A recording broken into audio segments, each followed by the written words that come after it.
Hey everyone, this is Karen Roy, and we are back with another episode of Life Possible with a Disability. And I have Caitlin Chasar with me. We are now we have been actually for several years. She's been an ambassador for the Miss Wheelchair Pennsylvania program. And I had the honor of being the head judge at this last competition, and we crowned Caitlin Miss Wheelchair Pennsylvania 2022. So congratulations. Thank you so much. And thanks for having me. Excited to have you.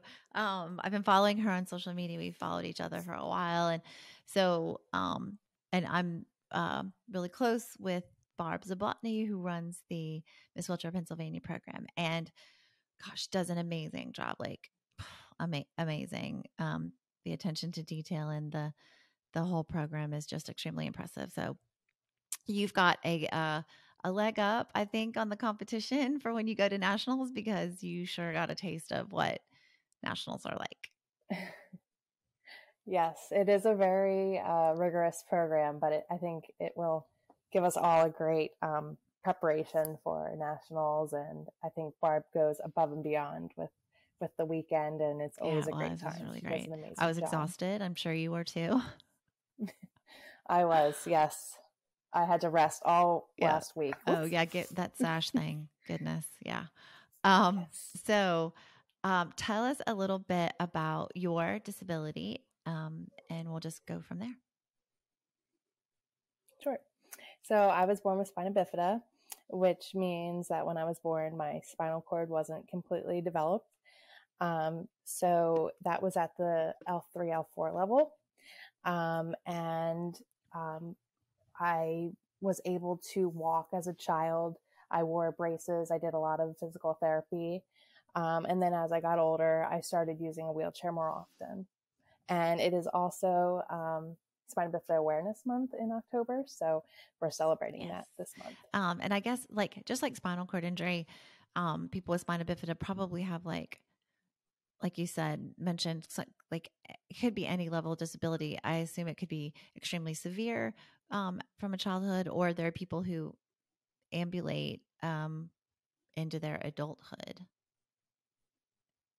Right. It's called a snowflake disability. So like you said, there's a wide variety. You can have a lesion up to, cervical even, or you could have it all the way down to sacral. So I am, like I said, lumbar. I can move my legs a little bit, but I do have partial paralysis. And like I said, I use a wheelchair. So, but there is a wide variety. You're friends with my friend Steven Wynn from Louisiana. So, and that was it through this, like a Spina Bifida Association that you guys are connected, or? Yes. I know he's involved in Louisiana. I'm on the board for the Spina Bifida Association of the Delaware Valley. My mom was a board member when I was younger, so I wanted to continue that. I don't even really know if I've met him in person, but we all kind of add each other on Facebook, and he's very active on social media, so we keep in touch, and he's a great resource. When I posted that you won, he was like super excited. He's like, she's going to be a great representative and all that. So yeah, that was so nice. He's a very nice guy. And then I think that there's the Miss Wheelchair America community. There's, just the disability community kind of in general. And I love the way that we all support each other when something comes up, and it's pretty special. Yes, it's a small community. A lot of people know each other in one way or another, and it is a very supportive community. I'm very proud to be a part of it. So tell us about, I know your profession. Tell us about what you do for work, and then we'll talk about your advocacy efforts after that. Sure. So I currently serve as the executive director of Bucks County Center for Independent Living. So the independent living movement kind of started out of California, and that's where the first Center for Independent Living was created. And now there's CILs, as we call them, Centers for Independent Living, all over the country. Mine serves one county in Pennsylvania. which is Bucks County, of course. And I've been there for just over 2 years.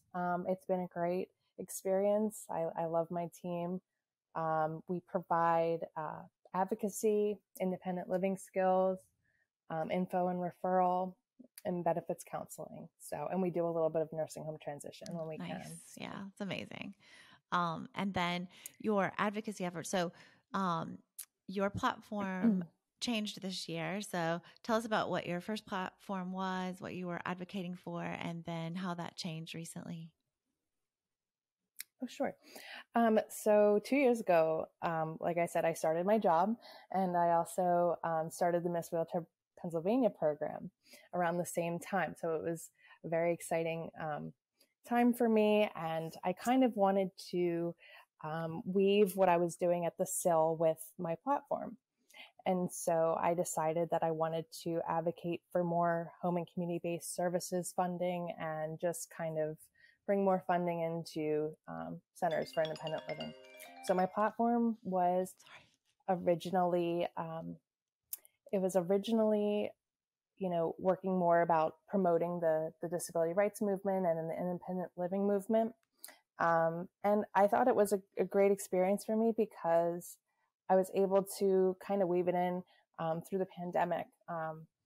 There was a lot of advocacy being done because a lot of the deaths that happened with COVID were happening in institutionalized settings.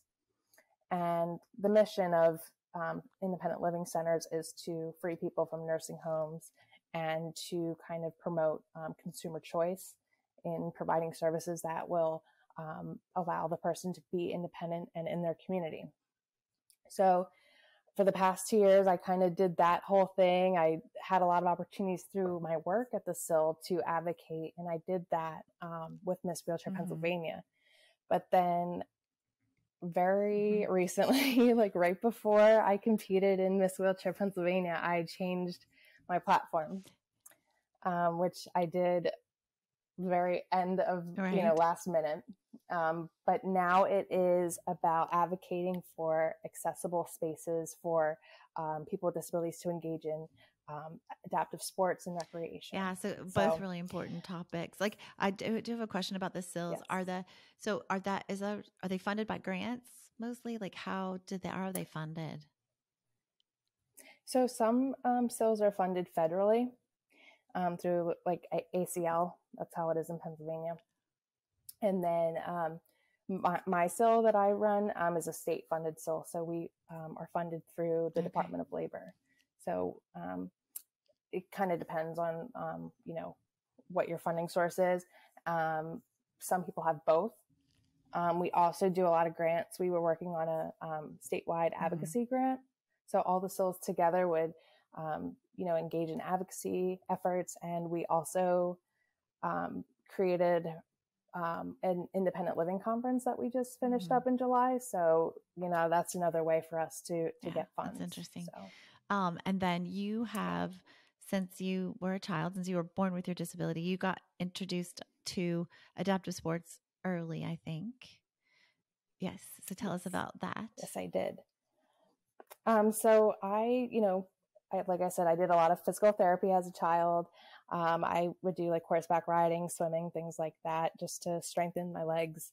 So I was always pretty active. But then when I was 10, I started wheelchair sports. And I started playing wheelchair basketball. And that was down in Philadelphia. And I never stopped. I still play. So, I played tennis, track, field, swimming, rowing, kayaking, basically any sport. I tried it. And so that probably introduced you to, I don't know how many people in your community when you were a child had a disability, but I'm sure that introduced you to, like, I didn't have, when after rehab, I came back to kind of like a fully able-bodied world, kind of didn't have a lot of other friends that used chairs. I just didn't know any. There weren't a ton in my community, period. And we didn't have a lot of adaptive sports. So I bet you're in the Philly area. So I think you probably had exposure to better programs tell us about that. Sorry, you froze up a little bit there. But yeah, starting wheelchair sports at such a young age, I was immersed in the disability community super early. And it's funny you said that, because when I first started basketball, I think there was about 6 or 7 other kids around, 10 to 12 who were starting the same time I did. So it was, like I said in my speech, totally life-changing. I fell in love with it. And I just can't imagine not being affiliated with the disability community, because I've always been involved. Which is amazing. So. And so tell us, you changed your platform right before to have better funding for adaptive sports programs because something was happening in your community that you feel really passionate about. So tell us about that. Right. So when I started basketball, I would go down every week to play at a place called the Carousel House, which is in Philadelphia. They have like a therapy pool there, wheelchair accessible bathrooms, things like that. So I'd been going there, up until currently. I've been going there for 20 years. And it is a disability inclusive rec center. So it's primarily for disability related programming. And once I finished college, I started playing again at the Carousel House. And up until the pandemic, I was still going. And then this past summer, we found out when we were going to start the season back up after, all the COVID stuff, we found out that it was going to be closed.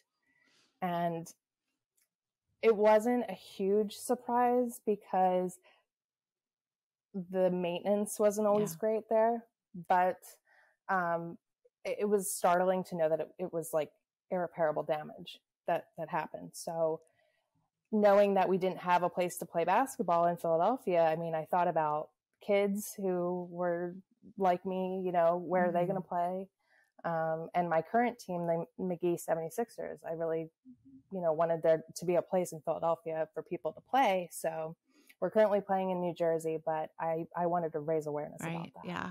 So, so currently, like, is there any hope for since you're bringing awareness to this issue, and now you've got, because you won Miss Wheelchair Pennsylvania, you've got media outlets and other ways to kind of get the word out. Like, have you met with city officials? Like, is there any path to getting this place repaired or? There was, I've testified at a hearing in Philadelphia. It was virtual, but it was out of Philadelphia about it. A lot of families, a lot of athletes, a lot of people with disabilities who use it to, go to painting classes or things like that. They all testified against it. I do believe it's still going to go through with being demolished. But right now, what we're working on is making sure that we hold city officials accountable, because there should have been funding going towards the maintaining of the building. And, just for the future, whenever we have a new place, we need to make sure it's accessible and that it's for people with disabilities. Not everyone in the community can go there. It's for people with disabilities, because they need certain things. Like, I should say we need certain things that, other rec centers or fitness places may not have, like accessible equipment and things like that. Yeah, I had that. So. I got, when I was in Scottsdale for the Abilities Expo there, I got to go tour, and I think you've been there too, Ability 360. Yes. Yeah. So I'm wondering, like, that basically was a nonprofit started, they obviously lots of really big donors. And when you go in there, there's a whole wall full of, these huge donations made by people in the community. The facility is beautiful, and they do allow people without disabilities to have a membership that helps the funding, which, I mean, as long as, because every single stall in their bathroom is an accessible stall, like every single stall. Yes. So it's like, if in order to keep a place, financially soluble, required that some able-bodied people were able to like work out, as long as they weren't, there was plenty of room for people with disabilities, that being sort of like the primary focus. Right. This is a pretty new concept for me. I will admit I don't know all the ins and outs. I'm trying to do that research, but yeah, I think Ability 360 is like the blueprint for what, other recreation centers should be across the United States. So I think they also have a SIL that's in Ability So all of 360. the nonprofits that are all of the disability related nonprofits, like the United Spinal Chapter, like the Cerebral Palsy Association, like Spina Bifida, like every nonprofit, they have a whole floor that's just nothing but those offices, including the SIL. And so, I mean, That's how cool interesting. is that? So they have their Yes. big workout area, they have swimming pools, they have outdoor pool, they have an indoor, they have, the basketball court, they have a rock climbing wall, like, there's places for people that would, to change clothes, like, so flat spaces for people to transfer to that, we know that we need to change clothes. And it is gorgeous and like 10 years old, I think. So, yeah, I mean, there's that. And then I've also been to the Los Rancheros Rehabilitation Hospital in LA has an adaptive fitness center on the kind of connected to the hospital.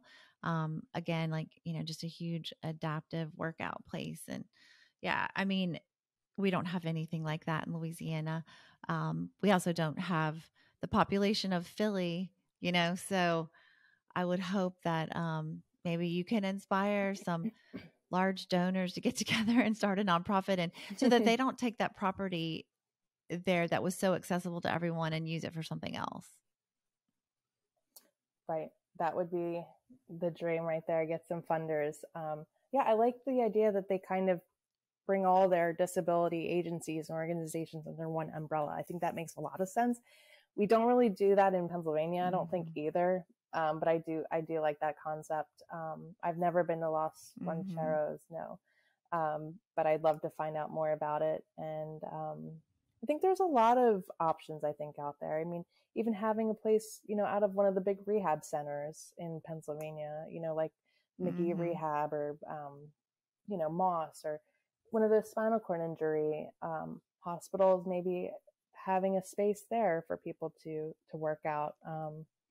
So I'm just kind of trying to make some connections right now and learn more. And I think it's going to come down to advocating for funding through the city and through Parks and Rec, and just making sure that there is a space for people with disabilities. Because like you said, Philadelphia is fifth largest city in the United States. There really needs to be something I would. here. Yeah, I think, I mean, I would love to, because that was the impressive thing about Ability 360. Like, they have relied somewhat on government money, but the vast majority of the millions of dollars that they used to develop that facility were donations from large corporations and private donors. I don't know how they did it, but I wish it. Yeah, That's amazing. And it seems like Philly and Pennsylvania, I mean, they've got enough industry there that, because I feel like that's kind of where we're missing sometimes, even for Miss Wheelchair America and for the state programs. It's we look first to we're customers of suppliers and manufacturers of wheelchairs and other type products that we utilize, but I don't forget Microsoft and Johnson and like going after, with the big push for diversity and inclusion right now. It's been brought to the forefront, and I think we kind of have to like continue to push the envelope and look for for larger donors. I mean, is diversity and inclusion just kind of a popular thing to talk about right now? Or are you going to put your money where your mouth is? True. Perfectly said. I agree with you. Yeah, I mean, we see more advertisements in big corporations and brands like Target, and I even saw one for Uggs recently. There was a girl in a wheelchair on the Uggs commercial. And yeah, I think that's a great point. Instead of just, I mean, and I think it's wonderful to see them in commercials, see people with disabilities in commercials, but funding through these corporations to kind of support the fight and the the movement would be Right. very helpful. Yeah. And you got to use We the definitely need power that. of the crown that you've got right now.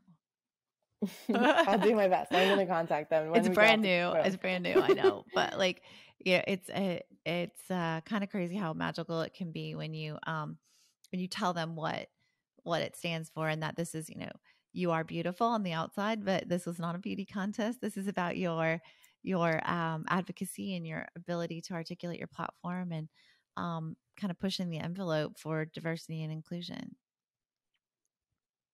Thank you. Yes, I want to also try to bring in advocacy from the athletic side of the disability community also.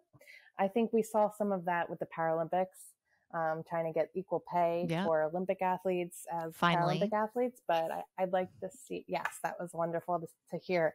But I think, having more advocacy figures in adaptive sports would be awesome. Yeah, that you're right. Because it's, they got a lot of attention. They finally have Paralympics on NBC. They finally got equal pay for the medals. Like that never happened before. And then you did see a lot of commercial endorsements with the Paralympic athletes this year. And so, all of us using our voices when we get that spotlight to talk about things like you're talking about, like the kids in your community may not have the opportunity to become Paralympic athletes if they don't have a center to train at a young age. Absolutely. Yeah. Absolutely. Well, so is there anything else? If anybody wants to get involved, tell us how to find you. Sure. Well, first, if you'd like to get involved with the Miss Wheelchair Pennsylvania organization, you can go to www.misswheelchairpennsylvania.org. And so if you are oops, I just lost you. Fine. I'm sorry. If you're a woman with a disability that requires a wheelchair, you can totally apply. I would totally recommend the organization. It's been a life-changing experience for me. But my page right now, you can follow if you'd like. It's facebook.com/Caitlin Chasar, MWPA 2021. Perfect. So I know I'm going to put it all, I'm going to write it all out and put it in the show notes on all the platforms. So people will know. And also if you are a woman wheelchair user, and it's 100% wheelchair user in the community is what the qualification is for. And if you are in another state, reach out to myself or Caitlin. We can hook you up with the right people. So if you're not in Pennsylvania or Louisiana, please reach out anyway. We'll hook you up with the right people. So yes. Congratulations, Caitlin. I'm so happy for you. You were extremely eloquent and graceful, and you did an amazing job, and I'm really happy for you. Can't wait to see what you accomplish this year. Thank you so much. Thank you. I really appreciate that. It's an honor to know you. I was a little starstruck when I saw you at the Abilities Expo, but it was great getting to know you at the so fun. I know. I think, the booth stays a little busy, but you're like, I saw you, and I'm like, you should totally have come over and said hello. But yeah, no, I feel like we've gotten to be friends, hanging out in the lobby of the hotel, and so yeah, yes. Please reach out if I can do anything to help, and I look forward to seeing all that you're going to accomplish this year. So, all right, Caitlin, I'll talk to you soon. Okay. All right. Sounds good. Thanks. Bye.